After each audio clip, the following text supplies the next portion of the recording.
Hello বন্ধুরা, Jagriti and ফ্যামিলিতে তোমাদের স্বাগত। হ্যাঁ, ঠিক ধরেছো, আমি আবার এসে গেছি আমার সমস্ত মার্চে যে লাস্ট 4 জ্যোতির্লিঙ্গের দর্শনে গেছিলাম তারই কিছু অংশ নিয়ে। ঠিক ধরেছো, আমি লাস্ট ভীমাশঙ্কর থেকে বেরিয়ে পড়েছিলাম সিদ্ধির উদ্দেশ্যে। সেই সিদ্ধির কিছু ছবি এবং স্বয়ং ওম সাই রাম, হ্যাঁ সেই সাই বাবা যিনি আমাদেরকে ডেকেছিলেন, পরম আনন্দ সহকারে আমরা সেখানে পৌঁছে গেছিলাম।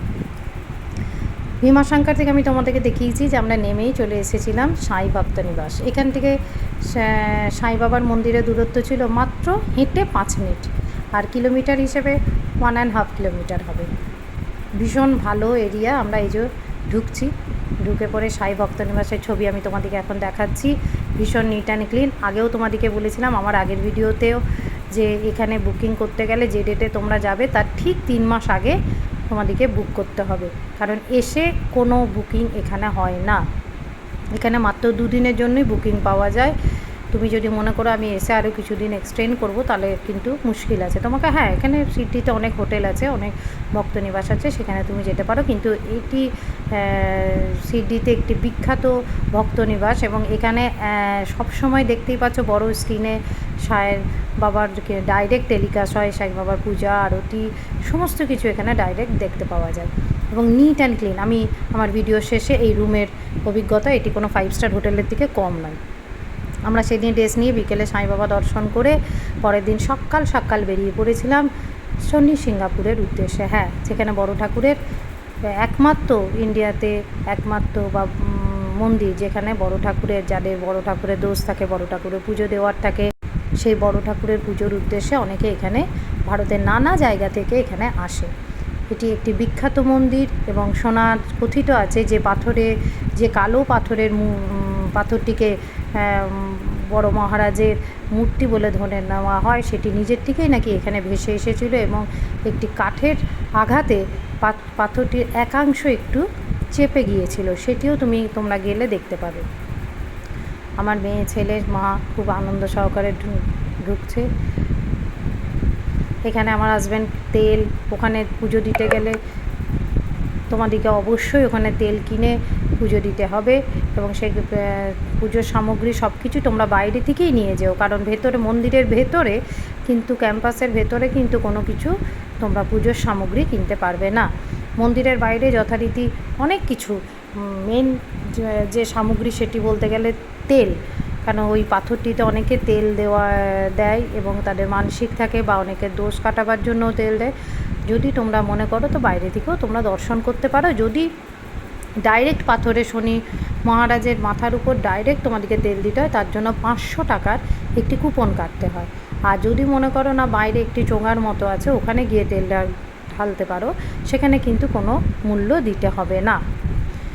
আমার মারা 2008 নাগাদ, মানে আমার মা 2008 নাগাদ তারা এসেছিলেন এবং তারা শনি মহারাজের মন্দির শনি সিঙ্গাপুর ঘুরে গেছেন, কিন্তু মা ছবি দেখে বলল পরে যে এখন অনেক ডেভেলপ করে গেছে। সেটাও স্বাভাবিক, যত দিন যাবে তত তো মানুষের ব্রেনের যেমন ডেভেলপ হচ্ছে, মানুষের মানসিকতার ডেভেলপমেন্ট হচ্ছে, কোথাও কোথাও হয়তো নাও হচ্ছে, কিন্তু সেই রকমই অনেক জায়গারও ডেভেলপমেন্ট হচ্ছে। তখন নাকি মন্দির করিডোরটা এত বড় ছিল না, সব কিছু ওপেন ছিল।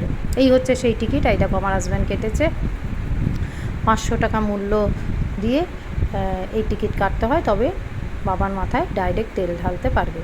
আর যদি কেউ মনে করে যে আমরা যেমন উনি তেল ঢেলেছিলেন, ওনার মানসিক ছিল না, আমাদের যেরকম আমরা বাইরে থেকেই দর্শন করেছি, বাইরে থেকেও মানে খুব বেশি হলে 10 হাত দূর থেকে দর্শন করা। এখানে কীর্তন হচ্ছে, যাদের যাদের শনি দোষ কাটাবার দরকার হয় বা যাদের শনি দোষ নিবারণের দরকার হয়, তারা এখানে পুজোও করে থাকে। সারাক্ষণ এখানে কীর্তন পুজো চলতেই থাকে। কি অদ্ভুত ঈশ্বরের মাইতি। আমরা হিন্দু মতে তো ঈশ্বরকে তার অলৌকিক ক্ষমতা দ্বারাই মানে পরিচিত হই বা অলৌকিক ক্ষমতা দ্বারাই বিশ্বাস করি। সারা মন্দিরে এত চারিদিকে সুন্দর করিডোর, কিন্তু বাবার মাথার উপর কোনো ছাদ নেই। এই দেখো, কোনো ছাদ নেই। এখানে বাবার একটি রূপোর চরণ, সেই চরণ পাদুকায় তোমরা প্রণাম করতে পারো। আর এই যে দূর থেকে দেখছো তুমি, সুন্দরভাবে যারা কাছের থেকে তেল ঢালতে পারো, সেই পাথর যেটি বাবা মূর্তি বা বাবার প্রতীক হিসেবে মেনে নেওয়া হয়। এই যে আমার হাজব্যান্ড ওখানে বাবার গায়ে হাত দিয়ে তেল মাখাচ্ছে, এবং সেই তেলের টিপি, যেটা গায়ে হাত দিয়ে মাখানো হয়, সেই তেলের টিপি নিজের কপালে পরে ফ্যামিলির সবাইকে পরিয়ে দিতে হয়। এবারে যার যেরকম মানসিক, কারুর মালা থাকে, কারুর কিছু যদি দেওয়ার থাকে বাবাকে অবশ্যই তোমরা দিতে পারো। খুব হেল্পফুল ওখানের পূজারীরা, কিন্তু বিশাল যে কিছু মূল্য দিতে হবে, এই টাকা দিতে হবে, এটা না হলে হবে না, এরকম কিন্তু কোনো ব্যাপার নেই। খুব সাধারণভাবে লাইন করে সিস্টেমেটিক্যালি দর্শন হয়। আমার মনে হয় আমাদের পশ্চিমবঙ্গে এই পুজো নিয়ে এত ভ্যারাইটি, এই মূল্য দাও, এই এই এই এই রকমভাবে পুজো দাও, এত টাকা দক্ষিণা দাও, ওখানে এইসব কোনো ব্যাপার না। আমি বাইরের বিভিন্ন জায়গায় তীর্থ করছি, ভারতের অন্যান্য জায়গায়, কিন্তু এই রকম আমাদের পশ্চিমবঙ্গের মতো, জানি না অনেকে হয়তো আমার সাথে একমত হবে না, কিন্তু আমাদের পশ্চিমবঙ্গের মতো দক্ষিণার ব্যাপারটা নেই। তুমি 500 টাকা দিয়ে ডাইরেক্ট পুজো দিতে পারো, আদারওয়াইজ তুমি লাইনে দাঁড়িয়ে বাবাকে দর্শন করে বেরিয়ে যেতে পারো।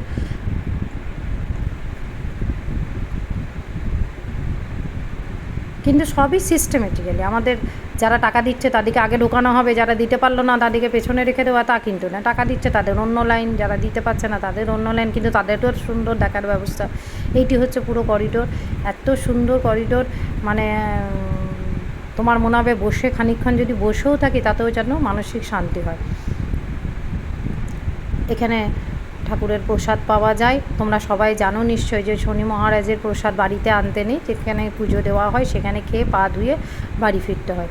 ঠিক এখানেও 20 টাকা মূল্যের প্রসাদ, এখানে খুব নিম্ন মূল্যেরই প্রসাদ, 20 টাকা মূল্যের খুব সুন্দর সন্দেশ দিয়েছিল।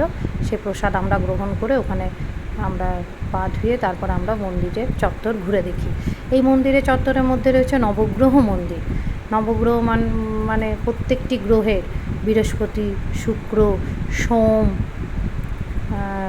রবি, চন্দ্র, কেতু, রাহু, প্রত্যেকটি, মঙ্গল, আর প্রত্যেকটি নবগ্রহের মন্দিরই এই যে একটি একটি করে তোমাদেরকে দেখাচ্ছি। শুক্র মন্দির, নবগ্রহের মন্দির প্রদক্ষিণ করে তোমরা বাইরে বেরিয়ে আসতে পারো। চন্দ্র,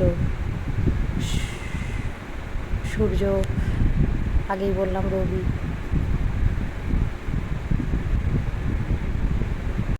মন্দিরের চারিপাশটি অতি নিট অ্যান্ড ক্লিন, খুব ভালো, পরিষ্কার পরিচ্ছন্ন।